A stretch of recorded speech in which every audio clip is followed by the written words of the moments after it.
Phylum Cnidaria और इसे स्लेंट्रेटा भी कहते हैं। 9000 स्पीशीज़ हैं नाइडेरिया की जो कि रिकॉग्नाइज्ड हो चुकी हैं अब तक। दे पोजेसेस रेडियल और बायरेडियल सिमेट्री। ये रेडियल भी और बायरेडियल सिमेट्री भी रखते हैं। रेडियली सिमेट्रिकल एनिमल के अंदर जो है कोई भी डिस्टिंक्ट पोस्टीरियर और एंटीरियर एंड नहीं होता, जबकि एक तरफ से इनका माउथ होता है जिसे ओरल का नाम दे दिया जाता है, उसी के ऑपोजिट जो एंड होता है उसे एब ओरल का नाम दिया जाता है। Nervous system in the form of network, nervous system इनका नेटवर्क की फॉर्म में होता है नाइडेरिया का। Specialised cells called cnidocytes are present. इनके अंदर जो स्पेशलाइज्ड सेल्स होते हैं उसे हम नाइडोसाइट्स कहते हैं। डिप्लोब्लास्टिक ऑर्गेनाइजेशन होती है।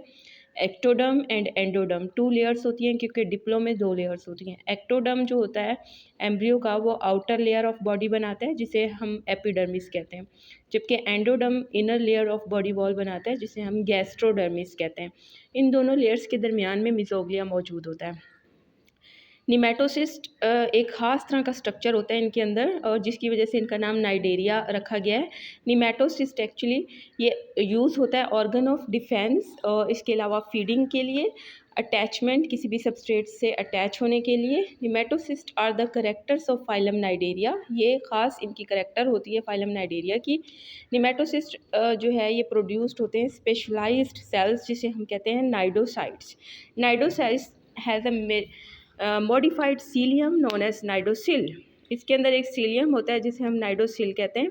नाइडोसिल एक्चुअली स्टिमुलेट भी करता है और ओपन भी करता है अपर को, और उसमें से कोइल्ड जो ट्यूब होती है वो बाहर आती है निमेटोसिस्ट से। और 30 तरह के निमेटोसिस्ट मौजूद हैं एक स्पीशी के अंदर, अब तक देखे गए हैं। निमेटोसिस्ट जिनकी long tube armed with spines, इसके अलावा निमेटोसिस्ट विद स्टिकी सेक्रेशन, जिनके अंदर स्पाइंस होते हैं, वो आपको पता है कि डिफेंस का काम करते हैं। और निमेटोसिस्ट, चूँकि मैंने आपको बताया है कि ये अटैचमेंट के लिए और फूड कलेक्शन के लिए भी होते हैं, तो अटैचमेंट के लिए इनके जो निमेटोसिस्ट होते हैं वहाँ पे स्टिकी सेक्रेशन होती है। ये देखें, ये मैंने यहाँ पे स्ट्रक्चर बनाया है, ये एक नाइडोसाइट सेल है। इसके अंदर देखें बार्ब है, बार्ब के ऊपर स्पाइंस हैं और वहाँ से एक फिलामेंट बाहर आया है। तो ये निमेटोसिस्ट का स्ट्रक्चर है। अल्टरनेशन ऑफ जनरेशन होती है नाइडेरिया के अंदर, यानी 2 जनरेशन अल्टरनेट करेंगी। एक होती है पोलिप और एक होती है मेडूसा। पोलिप जो होती है ये ट्यूबलाइक जॉइड होता है, इसका स्ट्रक्चर जो होता है वो ट्यूबलाइक होता है, रिप्रोड्यूस एसेक्सुअली। इसके अंदर जो रिप्रोडक्शन होती है वो एसेक्सुअल होती है, और ये सिजाइल होती है, एक जगह पे यानी सबस्ट्रेट के साथ अटैच रहेगी। मेडूसा जो है ये अम्ब्रेला लाइक जॉइड होती है और इट इज़ सेक्सुअली रिप्रोड्यूसिंग, यानी याद रखिएगा कि पोलिप जो है वो एसेक्सुअली रिप्रोड्यूस कर रही है, मेडूसा सेक्सुअली रिप्रोड्यूसिंग है, एंड डाइशियस भी होती है और फ्री स्विमिंग होती है। Phenomena in which asexually reproducing polyp alternate with medusa is known as alternation of generation. Nutrition, nematocyst entangle and paralyse the prey. Nematocyst जो है ये इंटेंगल करते हैं और पैरालाइज करते हैं प्रे को। These cell consist of tentacles, इन सेल्स के ऊपर टेंटिकल्स मौजूद होते हैं। टेंटिकल्स क्या करते हैं, draw food towards the mouth. Nematocyst armed with barb, they help in penetration of nematocyst. Barb मैंने आपको ये दिखाया है कि यहाँ पे देखें ये बार्ब है जिसके ऊपर स्पाइंस हैं। डाइजेशन इनके अंदर कैसे होती है, यानी कि जैसे ही फूड गैस्ट्रोवास्कुलर कैविटी में आएगी वहाँ पे एंजाइम्स मौजूद होंगे, और वो जो है सेक्रेट गैस्ट्रोडर्मल जो सेल होंगे वो एंजाइम सेक्रेट करते हैं और म्यूकस सेक्रेट करते हैं। डाइजेशन इनकी कंप्लीट होती है वैक्यूल के अंदर, जबकि अनडाइजेस्टिव मटेरियल जो है वो बॉडी से बाहर आ जाता है। स्पोर्ट के लिए इनके पास एक स्ट्रक्चर होता है जिसे हम कहते हैं हाइड्रोस्टेटिक स्केलेटन, यानी इनका जो स्पोर्ट सिस्टम है वो हाइड्रोस्टेटिक स्केलेटन के ऊपर मुश्तमिल है। Help in sport and movement, जो इनको स्पोर्ट भी करता है और मूवमेंट भी करवाता है। Gastrovascular cavity act as hydrostatic skeleton, इनके अंदर जो कैविटी होती है गैस्ट्रोवास्कुलर कैविटी वो हेल्प करती है एज अ हाइड्रोस्टेटिक स्केलेटन के तौर पर। The contractile element body act against hydrostatic skeleton, यानी इनके अंदर सपोर्ट कैसे होती है कि इनके जो कंट्रैक्टाइल एलिमेंट होते हैं ना गैस्ट्रोवास्कुलर कैविटी के, वो जो है एक्ट करते हैं अगेंस्ट द बॉडी और एक प्रेशर डालते हैं जिसकी वजह से ये हाइड्रोस्टेटिक स्केलेटन बनता है। लोकोमोशन आपको पता है इनके अंदर किस तरह की होती है। पोलिप जो है वो सराउंडिंग सोमरसॉल्ट यानी कला बाजियाँ खाता हुआ जो है वो मूव करता है, जब और इंच वॉर्म फैशन में मूव करता है। यानी सोमरसॉल्ट इस तरह से करेगा कि बेस से टेंटिकल, फिर टेंटिकल से बेस, यूँ फिर जो है वो पूरा सोमरसॉल्ट करेगा इसे ये पॉलिप के अंदर होता है, जबकि मेडुसा जो है ये फ्री स्विमिंग है एंड फ्लोटिंग होता है वाटर के ऊपर। वाटर करंट एंड विंड जो है वो रिस्पॉन्सिबल होती है most the horizontal movement in Medusa, जबकि वेंट्रिकल मूवमेंट जो है वो स्विमिंग की वजह से होती है। अच्छा, उसके बाद हमारे पास आ जाता है कोऑर्डिनेशन इन हाइड्रा। हाइड्रा के अंदर जो कोऑर्डिनेशन होती है उसके अंदर नर्व सेल्स मौजूद होते हैं। मोस्ट प्रिमिटिव नर्वस सिस्टम है, यानी सबसे पहले जो नर्वस सिस्टम इंट्रोड्यूस किया गया था वो फाइलम नाइडेरिया के अंदर था।